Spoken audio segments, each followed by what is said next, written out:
सभी विद्यार्थियों को सुप्रभात। आज अपन एक अपने कक्षा 12 के टॉपिक त्रिविम रसायन की बात करेंगे, जो कि अपने बोर्ड परीक्षा में 3 अंक का टॉपिक है। इसमें सबसे पहले अपन जो पढ़ेंगे वो है अपना आइसोमेरिज्म। आइसोमेरिज्म, इसको अपन समावयवता भी कहते हैं।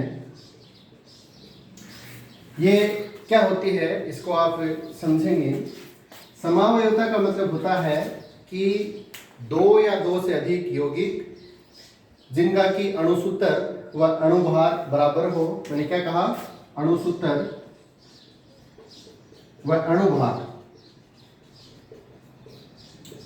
Molecular formula and molecular weight दोनों बराबर हो, परंतु उन यौगिकों के भौतिक व रासायनिक गुण भिन्न भिन्न हो।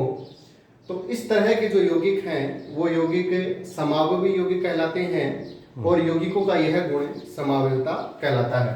एग्जाम्पल के लिए जैसे मैं एक एग्जाम्पल लेता हूँ, जैसे CH3 CH, CH3 CH2 CH3। दूसरा एग्जाम्पल मैंने लिया CH3 C CH3 CH3 CH3। Compound A और दूसरा कंपाउंड P। कंपाउंड A का जो नाम है वो कहेंगे अपन इसको 2-मेथिल ब्यूटेन। कंपाउंड 2 का जो नाम होगा वो होगा 2,2-डाइमेथिल प्रोपेन।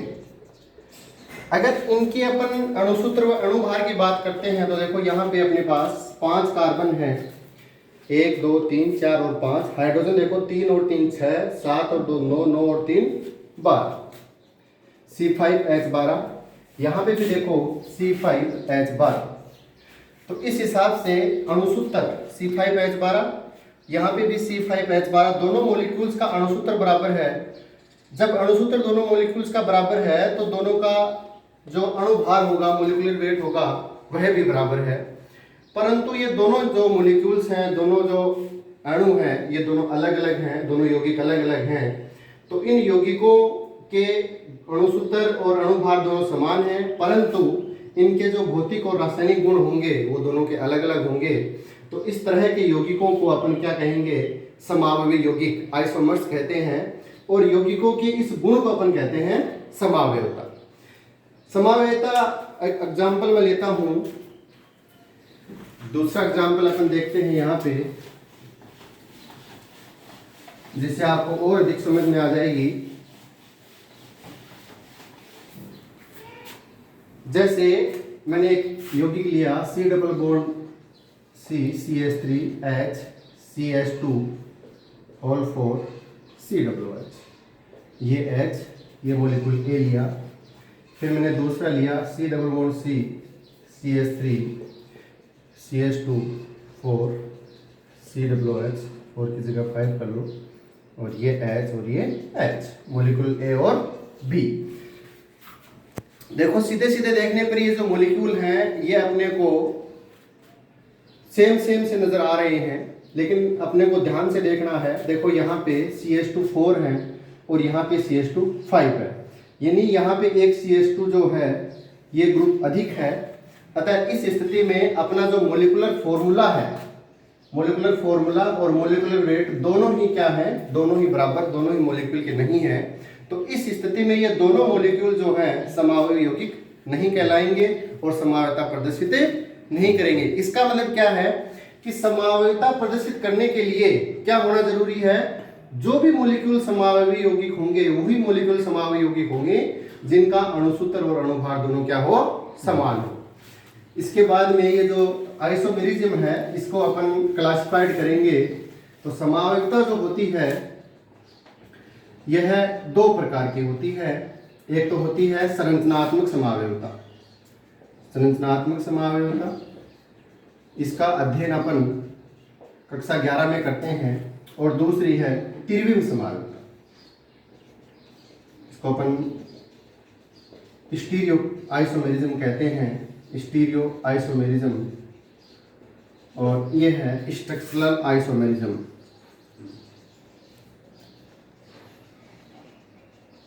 ये समावयवता के दो प्रकार हैं। थोड़ी सी चर्चा अपन संरचनात्मक समावयवता की कर लेते हैं।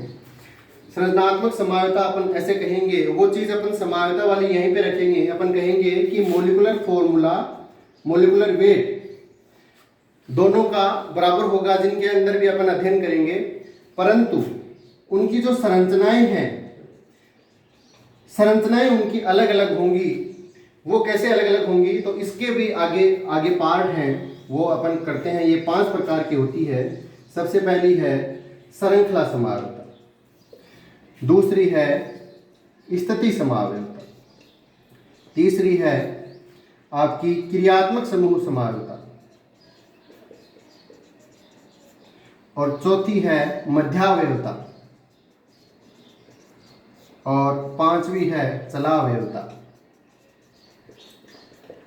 श्रृंखला समावयवता इसको अपन चेन आइसोमेरिज्म कहते हैं। स्थिति समावयवता इसको अपन पोजीशन आइसोमेरिज्म कहते हैं। क्रियात्मक समूह समावयवता इसको अपन फंक्शनल ग्रुप आइसोमेरिज्म कहते हैं। मध्यावयवता को अपन मेटामेरिज्म कहते हैं, मेटामेरिज्म, और चलावयवता को अपन कहते हैं टोटोमेरिज्म, टोटोमेरिज्म। अपन सबसे पहले यहाँ पे श्रृंखला समावयवता की बात करते हैं। तो श्रृंखला जो समावयवता है, श्रृंखला समावयवता की जब अपन बात करेंगे तो यहाँ पे अपन कहेंगे, क्योंकि अपन ये प्रकार किसका है, यह प्रकार है संरचनात्मक समावयवता का। किसका प्रकार है, संरचनात्मक समावयवता का। तो श्रृंखला समावयवता में अपन कहेंगे कि ऐसे कोई दो यौगिक, दो या दो से अधिक यौगिक भी हो सकते हैं, जो यौगिकों की मोलिकुलर फॉर्मूला यानी कि अणुसूत्र और अणुभार बराबर हो, परंतु उनकी जो श्रृंखलाएं हैं वो अलग अलग हो, यानी शाखित हो सकती हैं, अशाखित हो सकती हैं। इस तरह से उदाहरण अपन लेंगे तो अपन समझेंगे। जैसे मैंने लिया CH3 CH2 CH2 CH3, ये एक मॉलिक्यूल लिया मैंने, इसको अपन कहते हैं एन ब्यूटेन। क्या कहते हैं, एन ब्यूटेन। इसी का दूसरा एक मॉलिक्यूल मैंने लिया 4 कार्बन का ही, CH3 CH CH3 CH3, ये दूसरा मॉलिक्यूल लिया, और इस दूसरे मॉलिक्यूल का जो नाम होगा वो होगा 2-मेथिल प्रोपेन। क्या होगा, 2-मेथिल प्रोपेन।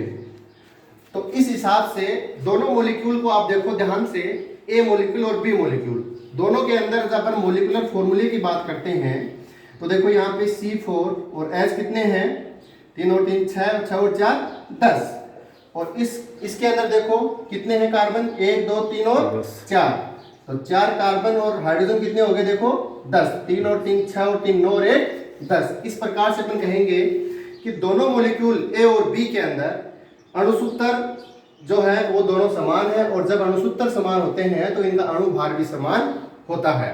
तो इस स्थिति में अपन कहेंगे कि दोनों मॉलिक्यूल्स का अणुसूत्र और अणुभार समान है, परंतु यह मॉलिक्यूल तो होगा अनब्रांच्ड, इसको अपन कहते हैं अशाखित। क्या कहेंगे, अशाखित, और ये क्या हो जाएगा, शाखित। तो दोनों की श्रृंखलाएं क्या हो गई, अलग अलग हो गई। तो इस तरह के यौगिकों को अपन श्रृंखला समावयवी यौगिक कहते हैं, और यौगिकों के इस गुण को अपन क्या कहते हैं, श्रृंखला समावयवता। यानी यह एक संरचनात्मक समावयवता का पार्ट है, भाग है। इसको अपन कहेंगे कि जब कोई 2 या 2 से अधिक मॉलिक्यूल जिनका कि अणुसूत्र व अणुभार समान हो, परंतु उनकी श्रृंखलाएं अलग अलग हो, तो ऐसे यौगिकों को श्रृंखला समावयवी यौगिक कहते हैं, और यौगिकों के इस गुण को अपन क्या कहते हैं, श्रृंखला समावयवता। दूसरी जो समावयवता है उसकी अपन बात करते हैं। श्रृंखलात्मक समावयवता का जो दूसरा भाग है वो मैंने आपको बताया क्या था, स्थिति समावयवता। स्थिति समावयवता, यहां पे भी देखो पोजिशनल आइसोमेरिज्म, आपको जैसे वर्ड से ही पता चल रहा है, पोजिशनल आइसोमेरिज्म मतलब कोई ऐसा जो है सब्स्टिट्यूट, कोई प्रतिस्थापी समूह है जिसकी स्थिति जो है वो अलग अलग रहेगी मॉलिक्यूल्स के अंदर। जैसे एग्जांपल से अपन समझेंगे, जैसे मान लो अपने पास है CH3 CH2 CH3 CH double bond CH CH3, ये मॉलिक्यूल मेरे पास A है। दूसरा मॉलिक्यूल मैंने ले लिया CH2 double bond CH CH2, ये CH3, ठीक है। दो मॉलिक्यूल मैंने लिए, मॉलिक्यूल ए और मॉलिक्यूल बी। तो मॉलिक्यूल जो ए है, जो यौगिक ए है, इसका अपन देखो अणुसूत्र देखते हैं। तो अणुसूत्र है 1 2 3 और 4 कार्बन है, और हाइड्रोजन कितने हैं, 3 और 3 6 और 2 8, C4H8 एल्कीन है ये। यहाँ पे भी C4H8 है, दोनों का अणुसूत्र और अणुभार दोनों का बराबर हो गया। अब देखो यहाँ पे द्विबंध की स्थिति देखते हैं, इसका नाम क्या हो जाएगा, इसका नाम होगा 2 ब्यूटीन। क्या होगा, 2 ब्यूटीन, 1 2 3 और 4। तो 2 नंबर पे डबल बॉन्ड है, या इसको अपन ऐसे भी लिख सकते हैं ब्यूट 2 इन, ये भी नाम अपन इसका लिख सकते हैं। यहाँ पे देखो 1 नंबर पे आएगा डबल बॉन्ड, तो अपन इसको कहेंगे 1 ब्यूटीन। क्या कहेंगे, 1 ब्यूटीन, या अपन ऐसे कह सकते हैं ब्यूट 1 इन। तो इन दोनों मॉलिक्यूल्स का अणुसूत्र और अणुभार दोनों का बराबर हो गया। अब दोनों का बराबर होने के बाद में द्विबंध की स्थिति देखो, यहाँ पे इस मॉलिक्यूल ए के अंदर द्विबंध जो है वो 2 नंबर पे है, और मॉलिक्यूल बी के अंदर द्विबंध कितने नंबर पे है, 1 नंबर पे। इसलिए इस द्विबंध की स्थिति क्या हो गई, चेंज हो गई। तो अपन ऐसे कहेंगे कि 2 या 2 से अधिक यौगिक जिनका कि अणुसूत्र और अणुभार बराबर हो, परंतु उनके अंदर किसी समूह की स्थिति चेंज हो। जैसे यहाँ पे द्विबंध एक समूह मान लेते हैं अपन कि द्विबंध जो है उसकी स्थिति चेंज हो गई, कि यहाँ पे जो है द्विबंध 2 नंबर पे है और यहाँ पे द्विबंध क्या है, 1 नंबर पे। तो इस तरह के यौगिकों को अपन कहते हैं स्थिति समावयवी यौगिक, और यौगिकों के इस गुण को अपन क्या कहते हैं, स्थिति समावयवता। दूसरा एक एग्जाम्पल अपन इसका और ले लेते हैं, आपको अच्छे से समझ में आ जाएगा। जैसे मैं ले लेता हूँ CH3 CH2 CH2 CH2OH, ठीक है।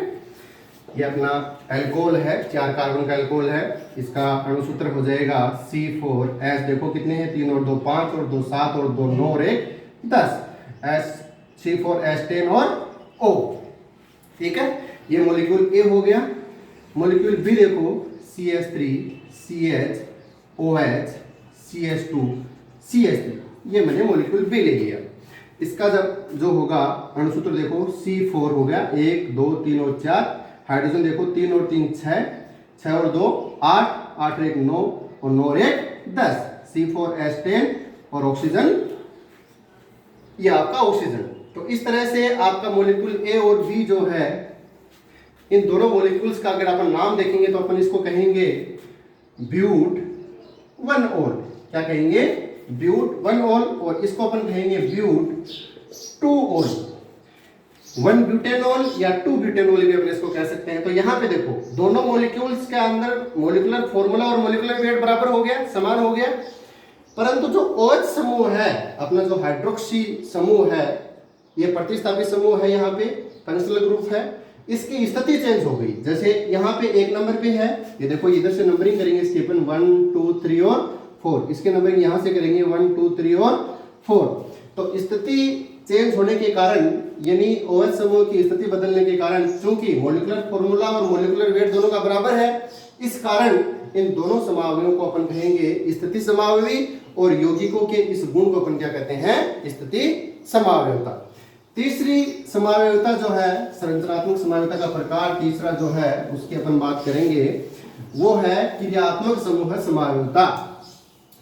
क्रियात्मक समूह समावयवता,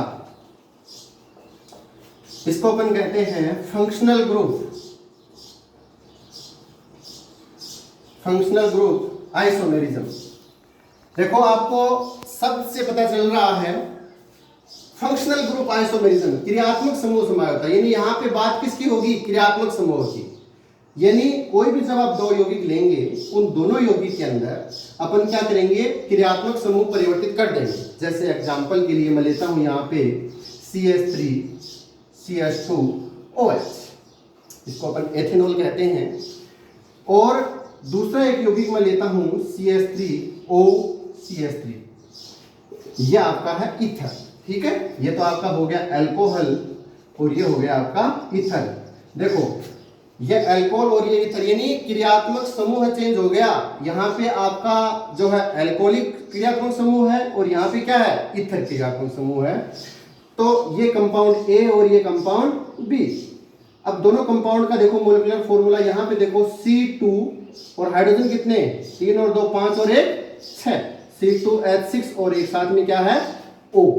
यहां पे देखो कार्बन कितने, C2 1 और 2, और हाइड्रोजन कितने 3 और 3 6, और ऑक्सीजन एक साथ में है। तो देखो मॉलिक्यूलर फॉर्मूला C2H6O, यहां पे भी मॉलिक्यूलर फॉर्मूला C2H6O, यानी दोनों जो हैं इनका मॉलिक्यूलर फॉर्मूला अगर बराबर है तो मॉलिक्यूलर वेट ऑब्वियसली बराबर होगा, इसलिए इन दोनों का अणुसूत्र और अणुभार समान हो गया, परंतु क्रियात्मक समूह क्या हो गया, परिवर्तित हो गया। तो अपन क्या कहेंगे कि दो या दो से अधिक यौगिक जिनका की अणुसूत्र व अणुभार अलग समान हो, परंतु उनके अंदर क्रियात्मक समूह जो हो वो अलग अलग हो, तो इन तरह के जो समावयवी होते हैं, इस तरह के जो यौगिक होते हैं, इन यौगिकों को अपन कहते हैं क्रियात्मक समूह समावयवी, और यौगिकों के इस गुण को अपन क्या कहते हैं, क्रियात्मक समूह समावयवता। एक एग्जांपल जो है अपन वो ले लेते हैं इसमें, जैसे मैं आपको लिखता हूं CH3 CH2 CH, CH3 CH2 CH। दूसरा एग्जांपल लेता हूं CH3 C double bond O CH3। देखो यहाँ पे ये आपका जो समूह है CHO ग्रुप, इसको अपन एल्डिहाइडिक क्रियात्मक समूह कहते हैं। ये कौन सा है, एल्डिहाइड, एल्डिहाइडिक क्रियात्मक समूह कहते हैं। और ये जो समूह है C डबल बॉन्ड O, इसको अपन कहते हैं कीटोनिक समूह, फंक्शनल ग्रुप। क्या कहते हैं, कीटोनिक क्रियात्मक समूह। अब देखो इनका अणुसूत्र देखो, कंपाउंड A और कंपाउंड B का अणुसूत्र देखो, कार्बन कितने 3 कार्बन, कितने कार्बन 1 2 और 3, हाइड्रोजन कितने 3 और 2 5 और 1 6 हाइड्रोजन, और साथ में क्या है ऑक्सीजन C3H6O। यहाँ पे देखो 1 2 और 3 कार्बन हो गए, हाइड्रोजन कितने हो गए 3 और 3 6, और ऑक्सीजन साथ में है, तो ये भी इसका भी क्या हो गया C3H6O। यानी दोनों ये जो यौगिक हैं, इन यौगिकों का अणुसूत्र और अणुभार बराबर हो गया, परंतु यहाँ पे क्रियात्मक समूह क्या हो गया, परिवर्तित हो गया। तो इस तरह के जो यौगिक हैं जिनका कि अणुसूत्र और अणुभार बराबर होता है, परंतु उनके अंदर क्रियात्मक समूह जो होता है वो परिवर्तित हो जाता है, तो इस तरह के यौगिकों को अपन कहते हैं क्रियात्मक समूह समावयवी, और यौगिकों के इस गुण को अपन क्या कहते हैं, क्रियात्मक समूह समावयवी। जो नेक्स्ट है फोर्थ जो है इसका पार्ट अभी मैंने आपको बताया था, उसको अपन कहते हैं मेटामेरिज्म। क्या कहते हैं, मेटामेरिज्म। अपन संरचनात्मक समावयवता की बात कर रहे हैं, मध्यावयवता, इसको इंग्लिश में कहते हैं मेटामेरिज्म। ये थोड़ी इसको ध्यान से समझना, मेटामेरिज्म। मेटामेरिज्म देखो ये किस प्रकार की समावयवता है, यह वहां पे लागू होती है जहां पे क्रियात्मक समूह बाइवेलेंट हो। बाइवेलेंट का मतलब जो है द्विप्रतिस्थापी हो या द्विसंयोजी हो, यानी दो तरह से उसके अंदर ग्रुप जुड़ सकते हैं, दो साइड हो जुड़ने की, बाइवेलेंट जिसको अपन कहते हैं द्विसंयोजी। जैसे मान लो आपका एस्टर है, ठीक है, यह आपका एक एस्टर समूह है, ठीक है। अब एस्टर समूह के अंदर जो है किस हिसाब से अपन इसको समझा सकते हैं, आप देखिए यहाँ पे, जैसे मैंने एक एग्जांपल लिया CH3O C double bond O CH2 CH3, एक एग्जांपल है, यह आपका कंपाउंड A। दूसरा एग्जांपल जो मैंने आपका लिया वही मैंने ये लिया CH3 CH2 C double bond O और CH3 CH2 O C double bond O CH3, ये मैंने कंपाउंड लिया B। दोनों कंपाउंड्स के अंदर देखिए, ध्यान से आप देखिए कि इस कंपाउंड के अंदर ऑक्सीजन के साथ में क्या जुड़ा हुआ है, मेथिल ग्रुप, और इस कंपाउंड के साथ में ऑक्सीजन के साथ में क्या जुड़ा हुआ है, एथिल ग्रुप CH2 CH3, और इस कंपाउंड में C डबल बॉन्ड O के साथ में क्या जुड़ा हुआ है, CH2 CH3 एथिल ग्रुप, और यहाँ पे C डबल बॉन्ड O के साथ में क्या जुड़ा हुआ है, CH3 ग्रुप। दोनों एस्टर ही हैं, लेकिन दोनों का नाम अलग अलग होगा। इसका नाम क्या होगा, एस्टर का जो आईपीसी नाम होता है वो होता है एल्किल एल्केनोइड। क्या होता है, एल्किल एल्केनोइड। तो जो एल्किल समूह उसको किसके कहते हैं, जो कि ऑक्सीजन से जुड़ा हुआ होता है, तो इसका नाम हो जाएगा मेथिल। ये 3 कार्बन की चेन है तो अपन कहेंगे मेथिल प्रोपेनोइड। क्या हो जाएगा, मेथिल प्रोपेनोइड। और इसका यहाँ पे देखो क्या जुड़ा हुआ ऑक्सीजन के साथ में, एथिल, तो इसका नाम होगा एथिल एथेनोइड, एथिल एथेनोइड, क्योंकि यहाँ पे 2 कार्बन है ना, तो एथिल एथेनोइड, दोनों का अलग अलग नाम हो गया, दोनों एस्टर ही है। तो एस्टर बाइवेलेंट होता है, द्विसंयोजी होता है, यानी कि 2 साइट होती हैं इसके पास ग्रुप्स के जुड़ने की। तो साइट जो है वो चेंज हो गई, बस एक बार ऑक्सीजन के साथ में CH3 समूह जुड़ा हुआ है और एक बार ऑक्सीजन के साथ में CH2CH3 जुड़ा हुआ है, एक बार CO के साथ में CH2CH3 जुड़ा हुआ है और एक बार CO के साथ में CH3 समूह जुड़ा हुआ है। तो इस तरह से ऐसे कोई यौगिक, ऐसा कोई क्रियात्मक समूह जो बाइवेलेंट हो, तो उनके ग्रुप्स के जुड़ने की स्थिति अगर परिवर्तित हो तो इस तरह के यौगिकों को मध्यावयवी कहते हैं और यौगिकों के इस गुण को अपन क्या कहते हैं, मध्यावयवता। इसका अणुसूत्र आप देख सकते हैं, दोनों का बराबर आएगा। कार्बन देखो 1 2 3 और 4, C4, हाइड्रोजन देखो 3 और 2 5 और 3 8, C4H8, ऑक्सीजन कितने हो गए, 1 और 1 2। तो इसका अणुसूत्र जो होगा, मोलिकुलर फॉर्मूला, वो आपका हो जाएगा C4H8O2। दूसरा जो मॉलिक्यूल है, इस मॉलिक्यूल में देखो आपका अणुसूत्र क्या होगा, C4, 1 2 3 और 4, हाइड्रोजन देखो 3 और 2 5, 5 और 3 8, तो C4H8 और ऑक्सीजन कितने, 1 और 1 2। यानी वही बात, अपनी मॉलिकुलर फॉर्मूला और मॉलिकुलर वेट दोनों का बराबर है, परंतु ग्रुप्स के जुड़ने की स्थिति जो बाइवेलेंट जो फंक्शनल ग्रुप है उसके ऊपर अलग अलग है। तो इस तरह के यौगिकों को अपन मध्यावयवी कहते हैं और इस समावयवता को अपन क्या कहते हैं, मध्यावयवता। यह आपका हो गया चौथा पार्ट। अंतिम जो पार्ट है संरचनात्मक समावयवता का, वो है टोटोमेरिज्म। इसको अपन चलावयवता भी कहते हैं या इसको अपन कीटो इनोल आइसोमेरिज्म भी कह देते हैं, क्योंकि इसके अंदर जो है कीटो समूह इनोल ग्रुप में चेंज होता है और इनोल समूह कीटो रूप में चेंज होता है। पांचवा पार्ट अपना कौन सा है, चलावयवता। इसको अपन कहते हैं टोटोमेरिज्म। देखो इसको ध्यान से देखेंगे अपन, जैसे मैंने लिया CH3CO CH3, ये आपका प्रोपेनॉन है या एसीटोन भी इसको अपन कहते हैं, नॉर्मल भाषा में क्या कहते हैं इसको, नॉर्मल नाम इसका एसीटोन। एसीटोन खूब आपको जो है प्रयोगशाला में यूज देते हैं और काफी जो है बहुत इसके उपयोग हैं एसीटोन। और इसको अपन आईपीएस से अगर नाम देखेंगे तो इसका नाम हो जाएगा 2-प्रोपेनॉन। क्या हो जाएगा, 2-प्रोपेनॉन या प्रोपेन 2 ऑल। इसको मैं थोड़ा सा मॉडिफाइड करके लिख रहा हूं, इस CH2 को मैं यहाँ पे CH3 को CH2 लिख के और ये हाइड्रोजन जो है नीचे की दिशा में जोड़ रहा हूं।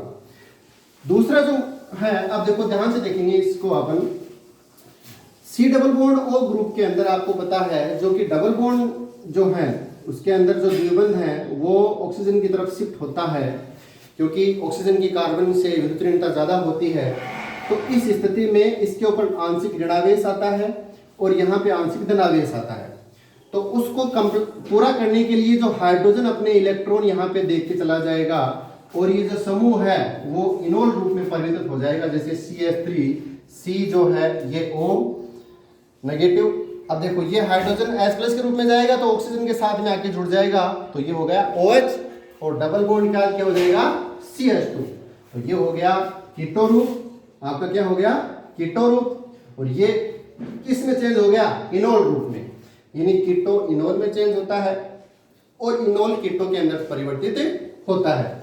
तो इस तरह से दोनों का देखो अणुसूत्र अणुभार बराबर मिलेगा। यहाँ पे देखो C3 है और हाइड्रोजन 6 है और ऑक्सीजन, यहाँ पे देखो कार्बन 1 2 3, हाइड्रोजन 3 और 2 5 और 1 6 और ये ऑक्सीजन।